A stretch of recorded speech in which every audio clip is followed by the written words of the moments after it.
Meus irmãos, a Deus seja a honra, a glória e o louvor.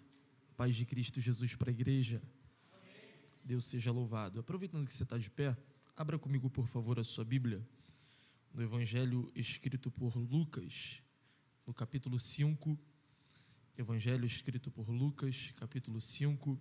Nós leremos a partir do primeiro versículo. Enquanto você procura, eu quero louvar a Deus pela oportunidade de poder estar mais uma vez aqui com os irmãos. A minha palavra é uma palavra de gratidão a Deus, e a gratidão ao pastor Elielson. Deus possa abençoá-lo, Senhor, sua família, a Assembleia de Deus, vivendo o novo de Deus, por mais um ano. Deus em Cristo possa abençoar essa casa, fazer florescer aqui neste lugar, a fim de que o nome do Senhor seja glorificado em tudo. Amém? Estou acompanhado da minha esposa, Isabelle, do meu filho Isaac, e é bom estar aqui. Bem, você encontrou o texto, Evangelho por Lucas, capítulo 5, nós leremos a partir do versículo 1, está escrito assim: E aconteceu que, apertando a multidão para ouvir a palavra de Deus, estava ele junto ao lago de Genezaré, e viu estar 2 barcos junto à praia do lago, e os pescadores, havendo descido deles, estavam lavando as redes. E entrando num dos barcos, que era o de Simão, pediu-lhe que o afastasse um pouco da terra, e assentando-se, ensinava do barco a multidão. E quando acabou de falar, disse a Simão: Faze-te ao mar alto e lançai as vossas redes para pescar. E respondendo Simão, disse-lhe: Mestre, havendo trabalhado toda a noite, nada apanhamos, mas porque mandas, lançarei a rede. E fazendo assim, colheram uma grande quantidade de peixes, e rompia-se-lhes a rede. E fizeram um sinal aos companheiros que estavam no outro barco, para que os fossem ajudar. E foram, e encheram ambos os barcos de maneira tal que quase iam a pique. E vendo isso, Simão Pedro prostrou-se aos pés de Jesus, dizendo: Senhor, ausenta-te de mim, porque sou homem pecador. Pois que o espanto se apoderara dele e de todos os que com ele estavam, por causa da pesca que haviam feito. E de igual modo também de Tiago e João, filhos de Zebedeu, que eram companheiros de Simão. E disse Jesus a Simão: Não temas, pois de agora em diante serás um pescador de homens. E levando os barcos para a terra, deixaram tudo. Levando os barcos para a terra, deixaram tudo e o seguiram. Amém? Você pode se assentar.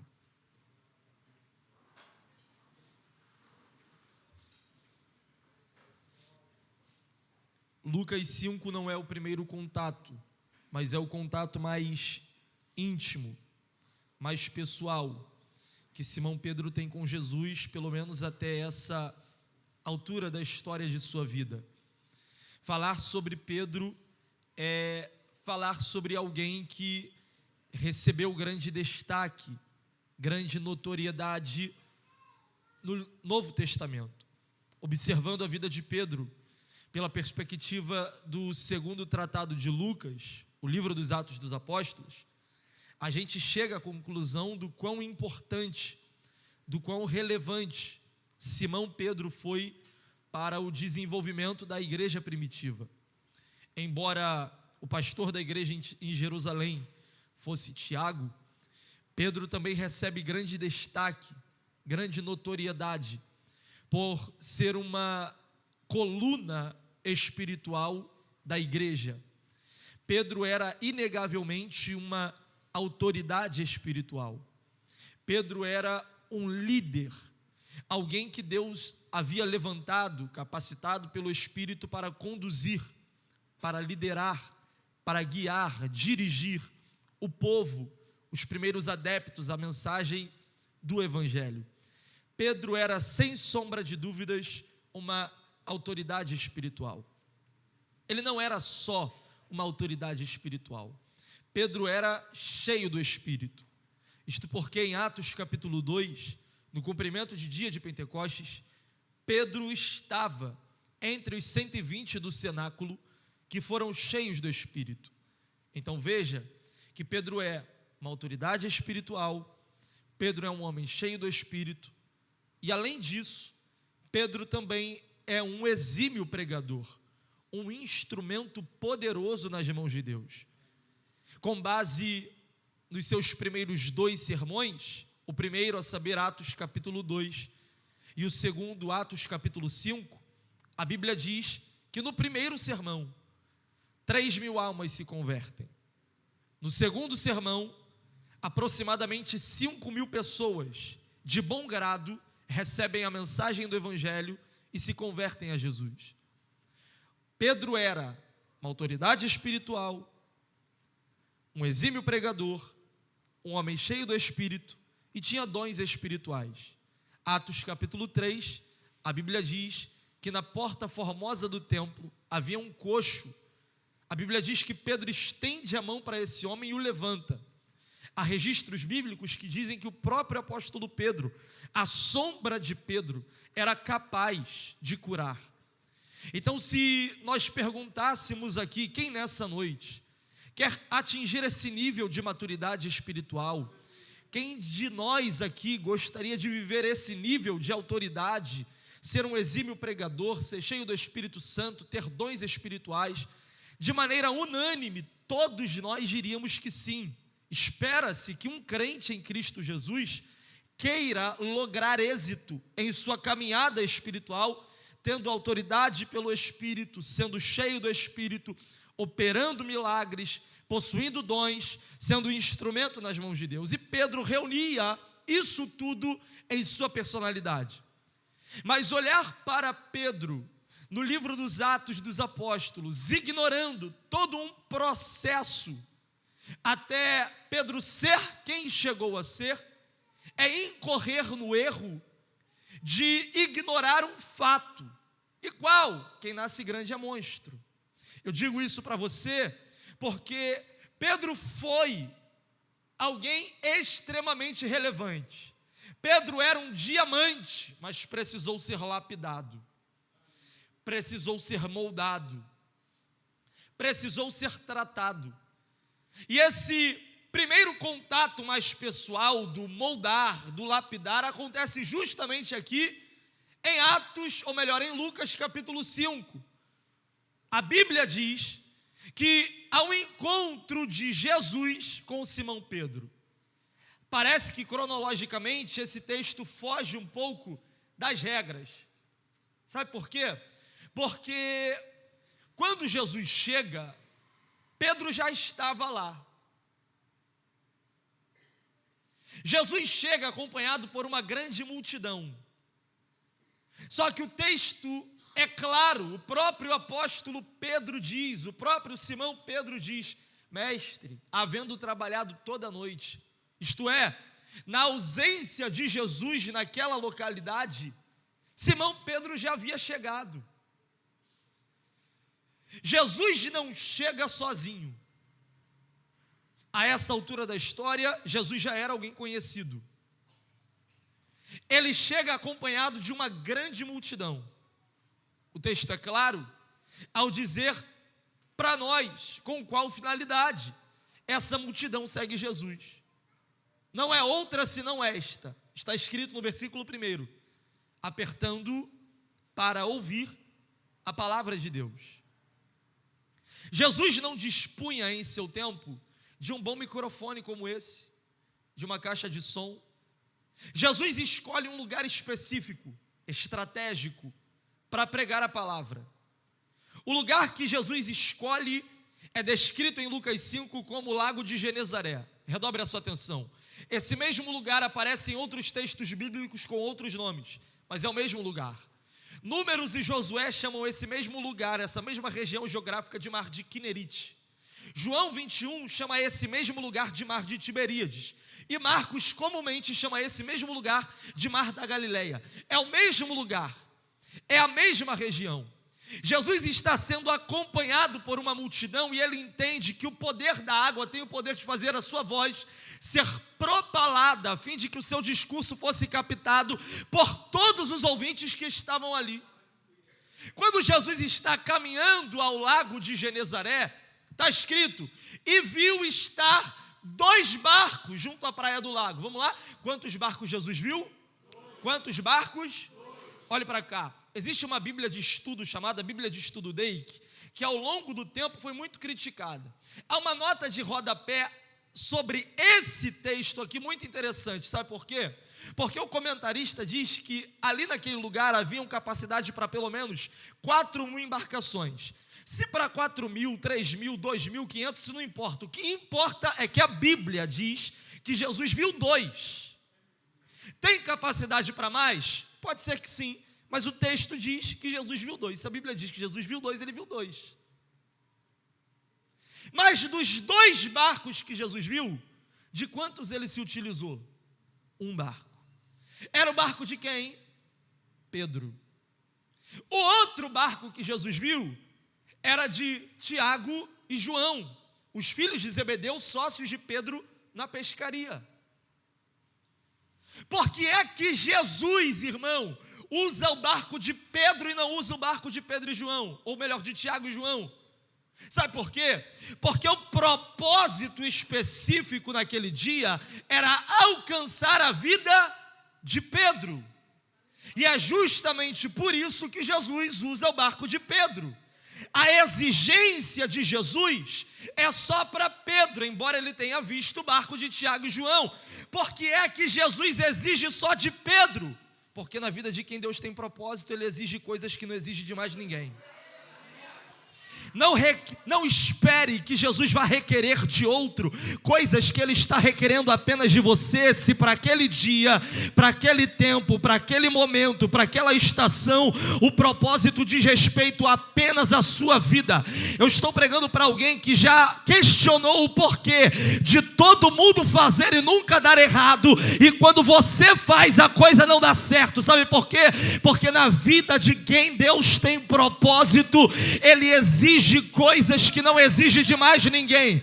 A exigência é grande. Sabe por que é grande? Porque a exigência só é o reflexo do nível do propósito dele para a sua vida. Não espere Deus requerer algo de você pequeno, se em você Ele confiou algo grande. Para quem Deus investe muito, Ele não pede pouco. Se Ele está te pedindo muito, requerendo muito, é porque há um grande propósito para ser desenvolvido através da sua vida. A exigência é apenas para Pedro. Jesus pede apenas para Pedro, mas João e Tiago estão lá e não são alvos dessa exigência. Exige muito? Exige. O que é o barco para Pedro? O barco é o instrumento, o veículo que o leva à obtenção do recurso desejado. Sem barco, Pedro não tem como ir para o mar pescar. O barco só não vale muito para quem não se relaciona com ele. Porque quem depende do barco sabe o peso que é abrir mão do barco. E eu quero que você compreenda que não tem como esperar que outras pessoas entendam o nível da sua renúncia, se eles não estão envolvidos com a realidade que você está envolvido. Para eles custa pouco, porque não é o barco deles. Para eles não é muita coisa, porque não é a realidade deles. Mas quando Jesus pede o barco a Pedro, Pedro sabe o quão difícil é abdicar daquele instrumento de trabalho. A exigência de Jesus requer muito de Pedro. Só que olhe para cá, não espere ter das mãos de Jesus muita coisa, se por Jesus você de nada abrir mão. E deixa eu te dizer algo para você, o nível da sua renúncia é o reflexo do tamanho do seu milagre. Se você não está disposto a abrir mão de muito, não espere receber muito. Sabe por quê? Porque a exigência foi só para um barco, mas quando a recompensa veio, o texto diz, fizeram sinal aos companheiros do outro barco, para que os fossem ajudar. Você pegou isso aqui? Para exigir, Jesus só exigiu um, para recompensar, Ele mandou em 2, porque aquilo que Jesus te pede nem se compara com aquilo que Ele tem para te entregar. Aquilo que Jesus tem para entregar para você está para muito mais além daquilo que você consegue entender, pensar. Oh glória a Deus, você pode levantar a mão, eu quero liberar essa palavra para você. As exigências de Deus não se comparam comparam com os níveis de recompensa que Ele está disposto a te entregar. Pastor, o que é que Deus tem para mim? Aquilo que olho não viu, ouvido não ouviu, não subiu ao coração do homem, é o que Deus tem preparado. Você serve ao Deus de Efésios 3:20, irmão, que é poderoso para fazer infinitamente mais além daquilo que você pede, daquilo que você pensa. Deus tem mais para a sua vida. Você pode me ajudar a pregar? Pegue na mão de pelo menos uma pessoa aí, diga para ela: Deus tem mais. Deus tem mais. Aquilo que Deus está requerendo de você não chega perto daquilo que Ele tem para te entregar, daquilo que Ele já preparou para alterar a sua realidade. A recompensa vale o nível da renúncia. Deus tem mais. Deus tem mais. Sabe quando Jesus chega? Jesus chega quando para Pedro já é tarde demais. Ele já saiu do mar. O sol já apareceu. Ele sabe o melhor horário, qual a melhor maré, o melhor lugar do mar, a profundidade correta onde o cardume passa. Pedro conhece aquilo ali com a palma da mão. Sabe o que Jesus deixou acontecer? Jesus deixou Pedro fracassar. Jesus deixou Pedro se frustrar. Sabe o que é a frustração? A frustração é a filha de toda expectativa não atendida. Todas as vezes que você eleva a sua expectativa, colocando-a num lugar que não lhe dá aquilo que você quer, você se frustra, você chora, você se decepciona. Pastor, Jesus não poderia ter chegado horas antes para dizer assim: Pedrão, joga a rede para o outro lado. Jesus poderia ter feito isso? Poderia, mas não fez. Você acha, irmão, que Jesus não poderia ter dito assim: Pedro, joga a rede 100 metros mais para a esquerda, porque está passando um cardume agora, vai prender na rede, tu vai pegar muito peixe. Jesus poderia ter feito isso? Poderia, mas não fez. Jesus deixou Pedro fracassar. E eu quero que você entenda essa verdade. Tem dia que Deus deixa dar errado. Tem dia que Deus deixa o fracasso bater na nossa porta. E eu estou falando de alguém que fracassou sendo extremamente hábil no que fazia. Não sei se é só comigo. Existem dias que acontecem coisas tão estranhas na nossa vida, que nas coisas onde nós somos mais hábeis, parece que nós somos iniciantes ali. Nada dá certo, não vai para frente, não dá bom. O fracasso bateu na porta de Pedro. Jesus deixou Pedro fracassar. E sabe por que eu estou dizendo isso para você? Porque Deus é capaz de se utilizar dos nossos fracassos para, através deles, gerar os nossos maiores testemunhos. Toda dor cumpre um propósito. Toda lágrima cumpre um propósito divino. A tua dor só é dor enquanto a dor não ganhar sentido, porque depois que a tua dor ganhar sentido, ela deixa de ser dor e vira testemunho de milagre. Você não está entendendo o porquê agora, você não está entendendo a razão, a causa, o motivo agora, mas através desse seu fracasso, um testemunho está sendo gerado. Um testemunho está sendo gerado. Você pode me ajudar? Diga para alguém do seu lado, diga: você está gerando um testemunho. E é no fracasso, um testemunho que está sendo gerado na frustração, na dor, nas lágrimas, na angústia, na escassez, na perda.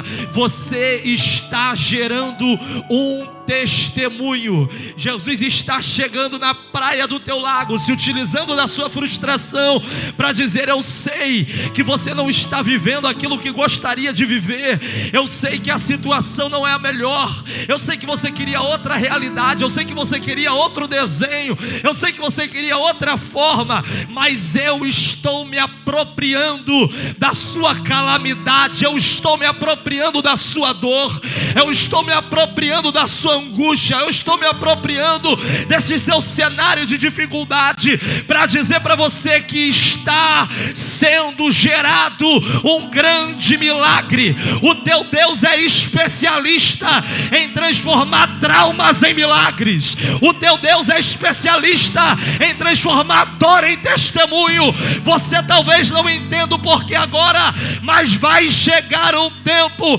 aonde a dor vai ser recompensada pelo milagre que está sendo gerado no meio da tua dificuldade.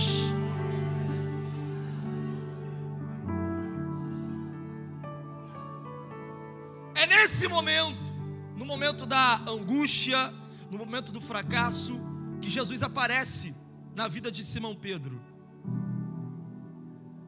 Quando Jesus chega, Jesus faz um pedido: Pedro, o barco.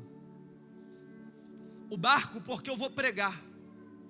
Quero ministrar uma palavra. Irmão, sabe o que eu achei interessante? É que o texto diz que uma grande multidão estava seguindo Jesus. Uma grande multidão estava seguindo Jesus. Jesus não estava sozinho. Uma multidão, muita gente, seguia Jesus para ouvir a palavra. Pastor, o que você está dizendo? Simples, eu estou dizendo para você: quem erra de endereço é a gente, irmão. Sabe por quê? Porque embora uma massa seguisse Jesus para ouvir a palavra liberada para aquele dia ia alcançar a vida de Pedro. Sabe o que eu gosto aqui? Você acha que Pedro sabia que Jesus ia para lá? Pedro não sabia. Você acha que estava na agenda de Pedro ter um encontro com Jesus naquele dia? Não estava na agenda de Pedro. Pedro não sabia que Jesus ia para lá. Sabe o dia que você não tem força de ir no culto e Jesus traz o culto até você?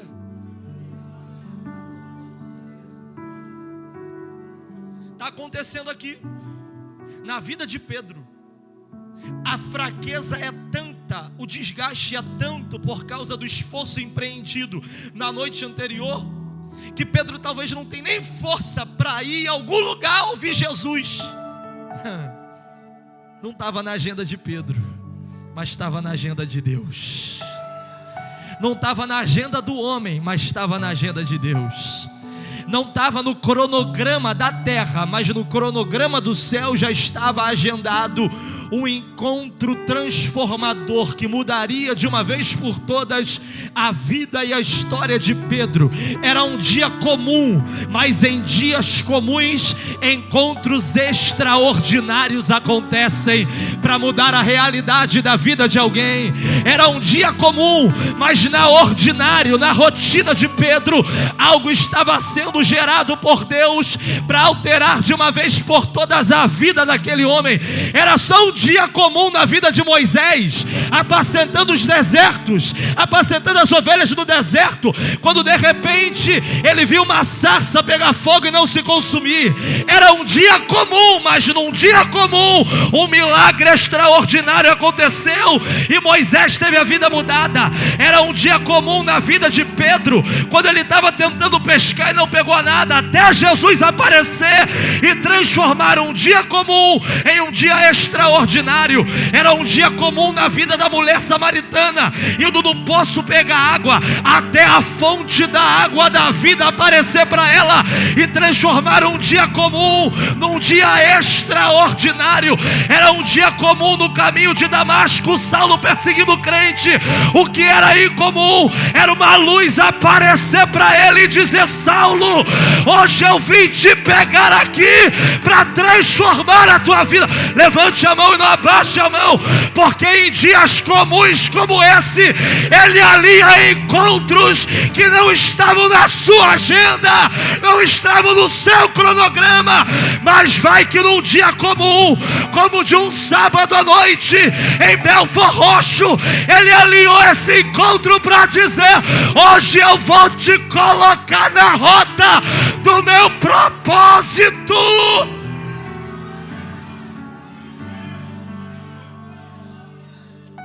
Aleluia. Era um dia comum. Era um dia comum. Jesus se apresenta. Pedro, eu quero o barco. Pedro se dispõe a abrir mão do barco.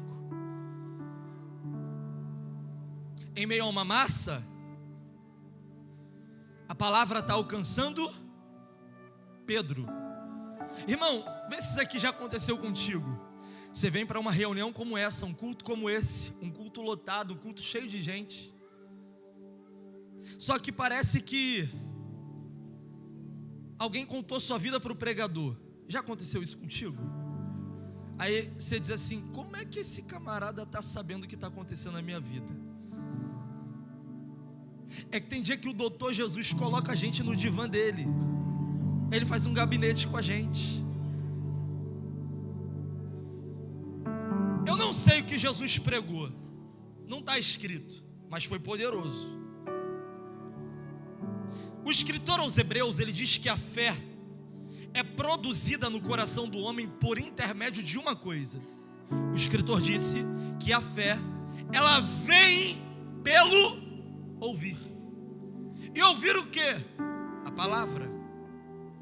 Enquanto Jesus prega, o texto diz, Pedro estava lavando a rede, mas enquanto lavava a rede, ele estava também ouvindo que Jesus estava pregando. Então os papéis aqui são esses: Jesus prega, Pedro lava. Jesus prega, Pedro lava. O ato de lavar a rede ensina para a gente algumas lições. Sabe qual é a primeira delas? Lucas capítulo 4, a partir do versículo 31. A Bíblia diz que Jesus havia curado uma mulher de febre. Sabe quem foi a mulher curada da febre por Jesus em Lucas 4? A sogra de Pedro. Pedro já conhecia quem era Jesus. Só que Pedro conhecia quem era Jesus por aquilo que Jesus fez na vida do outro. E entenda, o testemunho do outro me edifica, mas é a minha experiência com Ele que me transforma. Experiência com Deus não pode ser terceirizada. Pedro lava a rede, porque primeiro, se ele tem sogra, isso significa dizer que ele também tem uma esposa. Quem é Pedro? O homem, a figura da provisão do lar. Me mostra no texto a esposa de Pedro indo pescar com ele. Não tem. Me mostra no texto a esposa de Pedro indo jogar rede com ele. Ela não vai. Ela vai para o mar com Pedro? Não. Ela sobe no barco com Pedro? Não. Ela joga rede com Pedro? Não. Mas sabe o que é interessante? Usufrui daquilo que ele leva do mar para casa. Sabe por que Pedro não pode parar? Porque primeiro, alguém que não vai para o mar que ele vai, se envolve no barco que ele se envolve, usa a rede que ele usa, essa pessoa não está lá, mas só está viva, porque ele leva algo de lá para casa. Pedro não parou, porque primeiro ele entendeu que se ele parasse, não era só ele que perecia. Talvez você não saiba, mas sobre o seu ombro há o peso da responsabilidade da manutenção da vida de alguém. Tem gente que só está de pé porque você não parou. Tem gente que só está vivo porque você, ainda que chorando, se lamentando, desgastado, continua caminhando. Segundo motivo, sabe por que Pedro não parou? Sabe por que Pedro lavou a rede? Porque ele precisava tentar de novo. João 21, a Bíblia diz que Pedro foi pescar com outros 7 discípulos. Sabe para onde ele foi? Mar de Tiberíades. Eu disse para você, é o mesmo lugar. Você volta ao lugar que não lhe dá aquilo que você espera? Não, você troca de lugar. Por que é que Pedro foi para lá então? Porque tinha peixe. Se não tivesse peixe, ele ia para outro lugar. Ele foi para lá porque aquele lugar tinha peixe para ele pegar. Pedro entendeu que o fracasso de um dia não anula a expectativa de dar certo no dia seguinte. A derrota não é o gosto amargo de quem perde, a derrota é o gosto amargo de quem desiste. E eu aprendi que a persistência quebra a resistência. Você pode liberar isso para pelo menos 3, diga: a persistência quebra a resistência. A persistência quebra a resistência. A persistência quebra a resistência. Eu estou pregando para alguém que talvez abdicou tempo, abdicou recursos para fazer um concurso, e na lista de aprovados o seu nome não estava lá. Eu estou pregando para alguém que talvez já fez a prova do Detran 1, 2, 3, 10 vezes, e você nunca passou. Alguém olhou para você e disse: desiste, não vai dar certo. Desiste, é pouca vaga para muita gente, é o Brasil inteiro para tentar 100 vagas, não vai dar certo. Só que eu vim liberar sobre a sua vida para dizer que a persistência quebra a resistência. A persistência quebra a resistência. A palavra de Deus liberada para a vida de alguém aqui nessa noite é: tente mais uma vez, porque se você tentar de novo, a porta ela não vai abrir, ela vai ser obrigada a se escancarar para você. Tem alguém aqui para levantar a mão e receber essa palavra? Porque não é o pregador que está dizendo, foi Jesus que disse: todo aquele que pede recebe, o que busca encontra, e quem bate a porta tem que abrir. Se você tentar de novo, vai dar certo.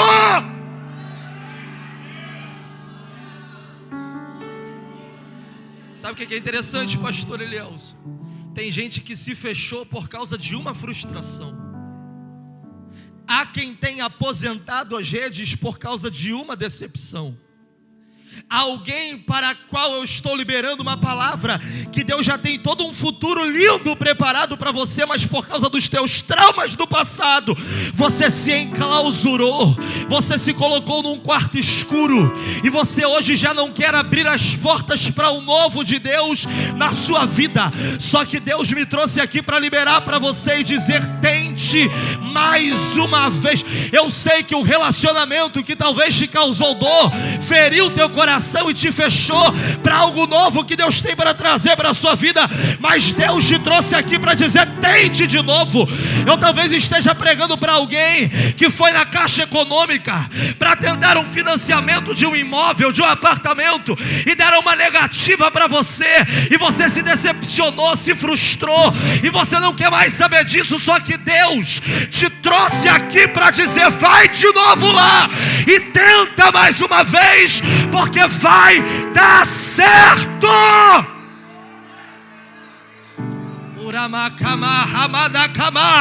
Pegue na mão de quem está perto: eu estou sentindo graça aqui, eu estou sentindo graça aqui.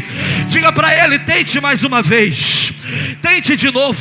Tem algo preparado da parte de Deus que vai chegar para a tua vida, só porque você não parou, só porque você não desistiu, só porque você tentou mais uma vez. Pastor, mas eu já estou quase me arrastando. O Deus de Isaías 40 está aqui, que dá força ao cansado, aumenta a força de quem não tem vigor, para dizer: não para, não desiste, não esmurece, tente de novo.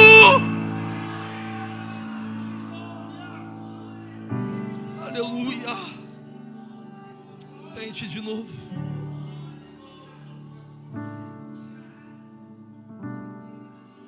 O que faz? Pedro, você vai receber uma palavra.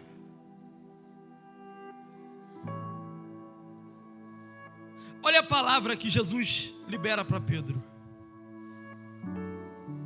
E quando acabou de falar, disse a Simão: faze-te ao mar alto e lançai as vossas redes para pescar.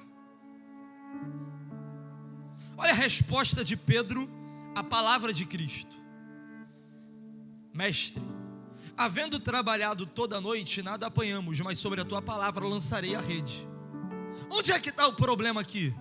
O problema está na resposta de Pedro. Sabe por quê? Porque a palavra de Jesus foi essa: lancem as redes. Jesus falou no plural. Se ele falou as redes, é porque tem mais de uma. Só que quando Pedro responde, ele responde assim: mestre, havendo trabalhado toda a noite, nada apanhamos, mas sobre a tua palavra lançarei a rede. Jesus não mandou lançar a rede, Jesus mandou lançarem as redes. E qual é o perigo de ouvir parcialmente o que Jesus diz? É quase perder tudo. Sabe por quê? Porque uma rede só não comporta tudo aquilo que Jesus tem para mandar. Ah, irmão, se você tiver fé para receber isso daqui, diga para quem está do seu lado, diga: está preparado? Diga: está preparada? Diga então: prepare as redes. Prepare as redes, porque uma só não vai dar conta de captar e receber tudo aquilo que Jesus tem para derramar sobre a sua vida. Eu não sei se você tem fé para crer, mas se tiver, você reagir a essa palavra. Está vindo um tempo de abundância de Deus para você. Uma rede só não é suficiente. Prepare as redes. Está chegando um tempo de provisão, um tempo de abundância, um tempo de largueza esplêndido para a sua vida. Está chegando.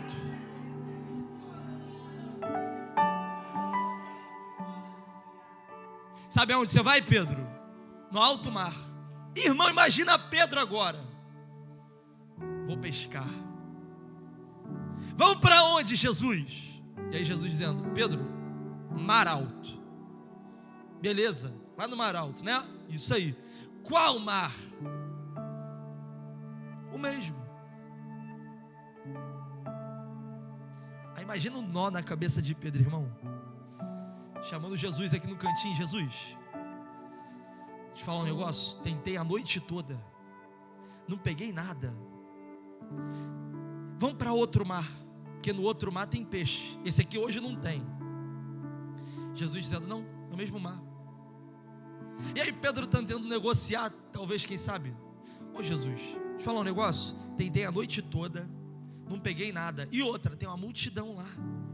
Todo mundo já viu que eu não pesquei. Tá feião. Vou ficar mal com todo mundo.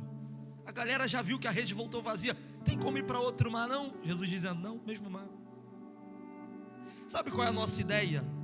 A nossa ideia, ao sermos expostos no lugar da nossa fraqueza, da nossa queda, do nosso fracasso, é fazer as malas e trocar de lugar. Porque o que o ser humano menos gosta é de quando o seu fracasso é exposto, é evidenciado.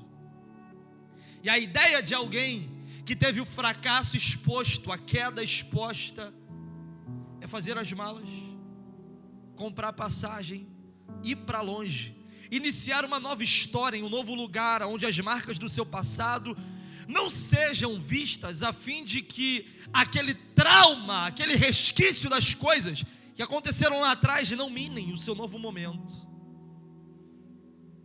A ideia de Pedro é fugir da vergonha, porque todo mundo ali viu a queda dele, todo mundo ali viu o fracasso dele.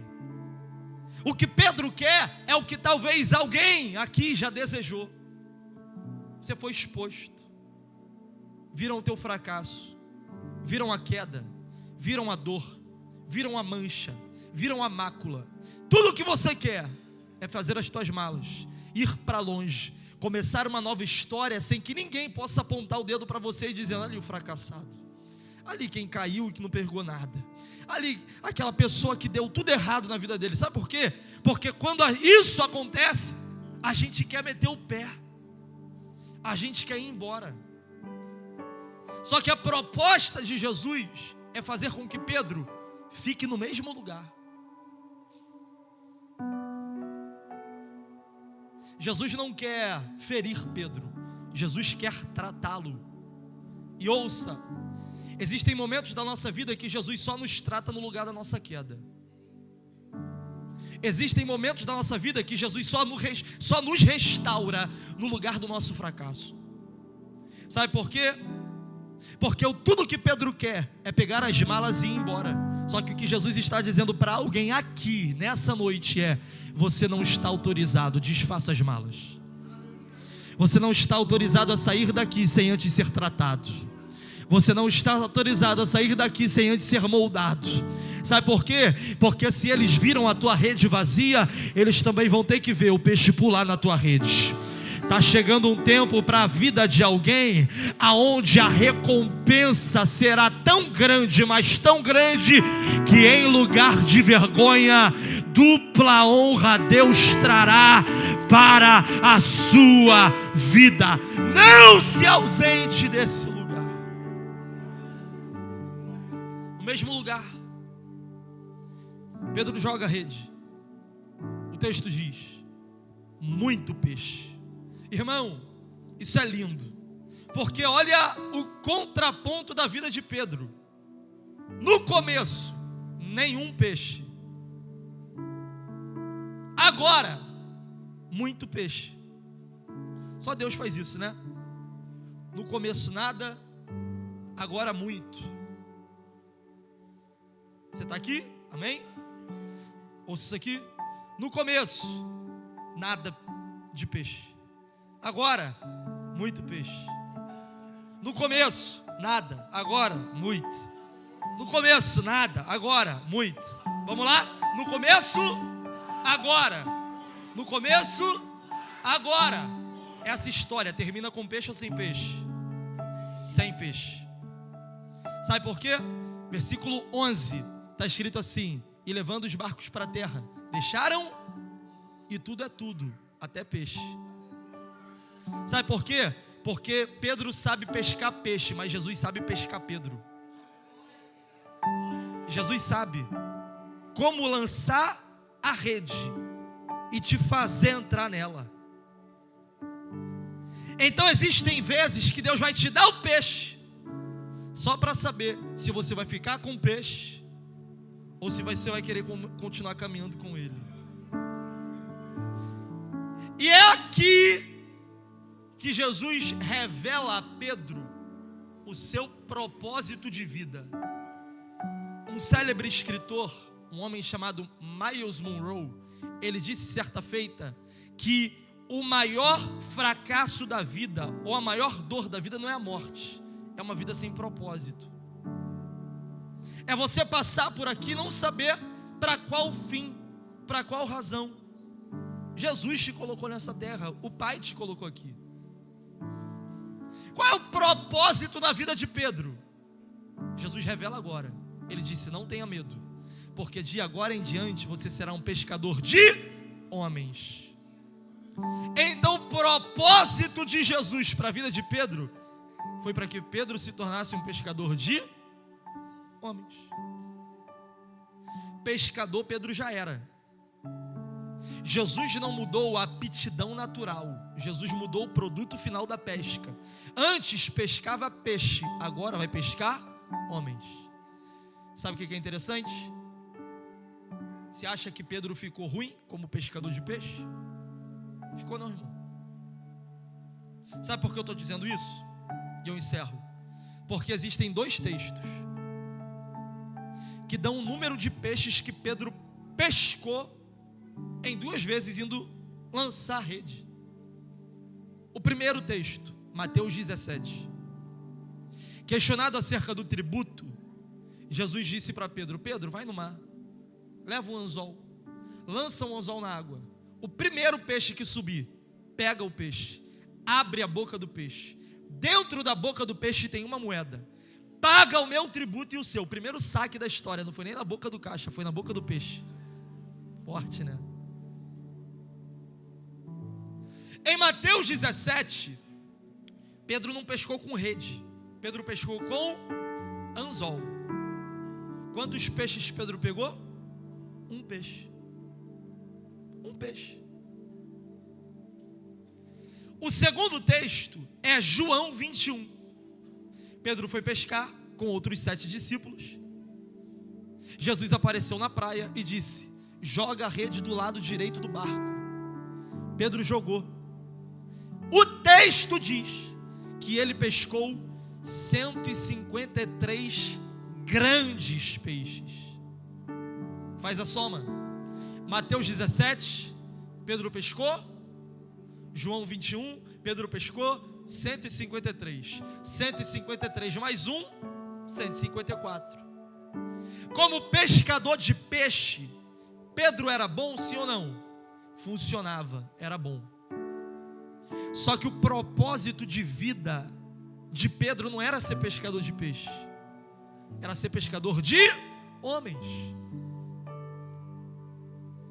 Ele parou de funcionar fazendo algo que Deus não lhe chamou para fazer. Não, ele continuou funcionando, porque dá para funcionar fora do propósito de Deus.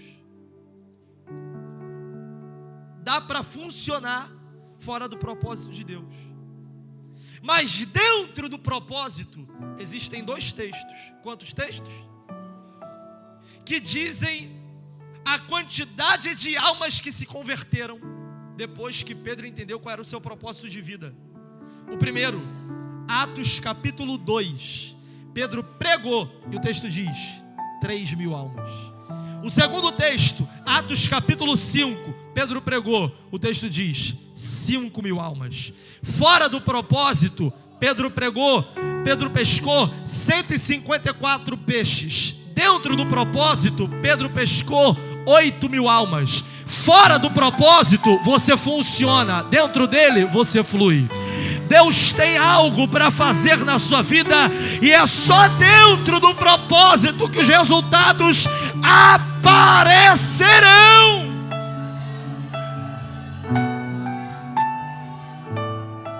Deixa eu dizer algo para você aqui.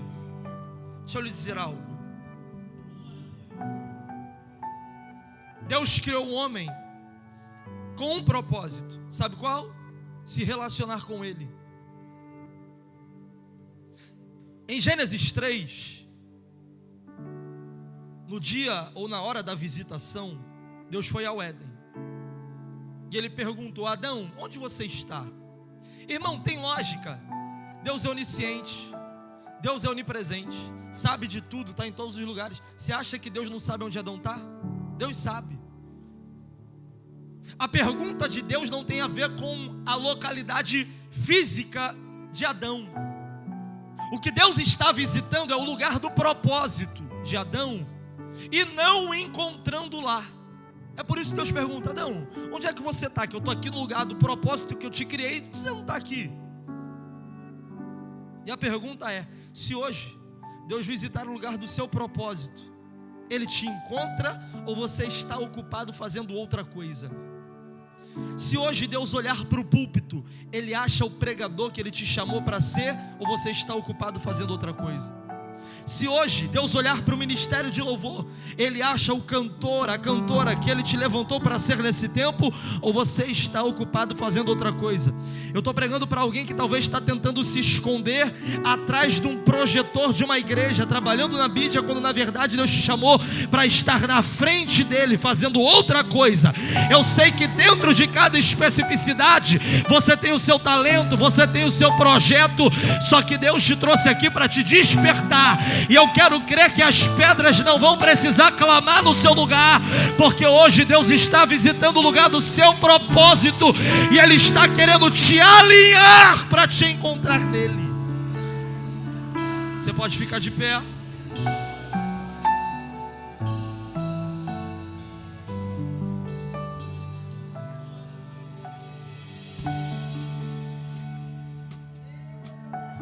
Glória a Deus. Glória a Deus. Deus tem um propósito na sua vida. Deus tem um plano para você. E o que você precisa é estar alinhado aos projetos de Deus. Eu tenho 2 convites a fazer. 2. O primeiro é para você que talvez está aqui e ainda não fez uma aliança com Jesus, está longe de Deus, afastado, afastada. ou ainda não entregou a sua vida a Jesus, Deus tem um propósito para a sua vida. Deus tem um propósito para a sua vida. E Ele te trouxe aqui para fazer você se despertar e fazer você entender que não dá para viver uma vida longe da presença dEle. Se você está aqui, talvez está longe de Deus, ou está afastado ou afastada, você não veio aqui em vão, você não veio aqui à toa, foi Deus que te trouxe. Pastor, eu estou longe, estou afastado, afastada, ou quero hoje fazer uma aliança com Jesus. Esse é o seu momento, é a sua hora. Peça licença do seu lugar, se você quiser, e venha aqui na frente. Eu quero orar por você. Hoje Deus está te dando uma nova oportunidade, a oportunidade de viver o propósito dEle para a sua vida. E não depende de quem canta, não depende de quem prega, não depende do pastor, da igreja. Depende de você, da sua escolha, da sua decisão. Se nessa noite você entrou aqui e está longe de Deus, afastado ou afastada, ou quer hoje fazer uma aliança com Jesus, não tenha medo, você não está preso no seu lugar. Peça licença, saia do seu lugar e vem aqui, nós vamos orar por você.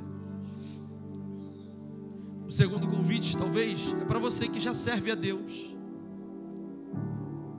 mas sabe que não está alinhado ao propósito dEle para a sua vida. Talvez você tenha se ocupado demais, fazendo uma outra coisa, e esteja negligenciando aquilo que Deus te chamou para ser. E hoje Deus te trouxe aqui para te colocar de volta no lugar certo, te alinhar. Se houver alguém, peça licença, saia do seu lugar e venha aqui, eu quero orar pela sua vida também. Você é livre para tomar essa decisão. A gente não pode sair daqui e te buscar no seu lugar, e nem faríamos isso, seria constrangedor. Quem convence o homem é o Espírito, e se Ele está falando ao seu coração, não endureça o seu coração. Se você entendeu que nessa noite Deus te trouxe aqui para isso, peça licença, saia do seu lugar e venha aqui, nós vamos orar por você. Você é livre, você é livre. Glória a Deus. Você é livre.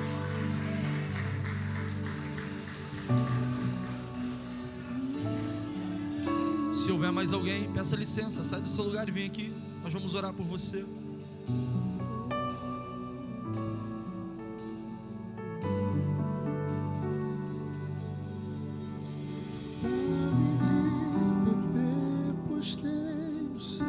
Feche seus olhos, feche seus olhos.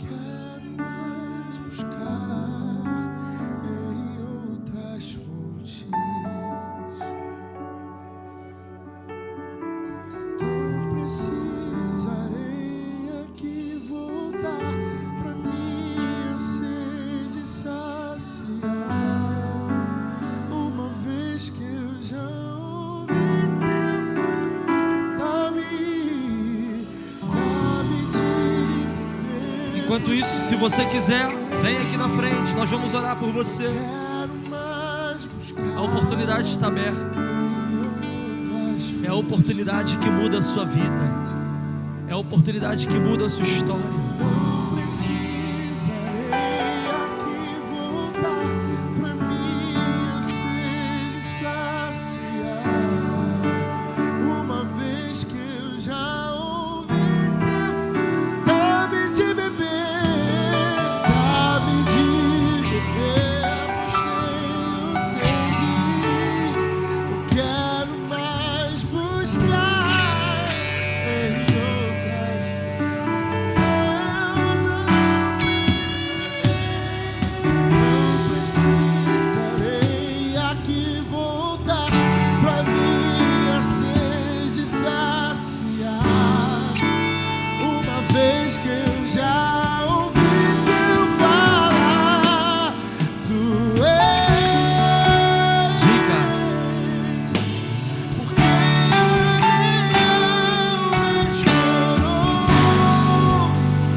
Estende as mãos para cá, vamos orar. Deus, em nome de Jesus, existem vidas diante do teu altar, pessoas que precisam ser alinhadas ao teu propósito hoje. O Senhor as trouxe aqui, o seu Espírito Santo as trouxe aqui, e nós te pedimos, ó Deus, que o Senhor firme os passos, que o Senhor alinhe ao seu propósito, para que eles façam e sejam aquilo que o Senhor os chamou para ser, e assim o teu nome, e somente o teu nome, será glorificado. É o que nós oramos crendo no nome de Jesus, amém. Deus te abençoe rica e abundantemente. A fonte da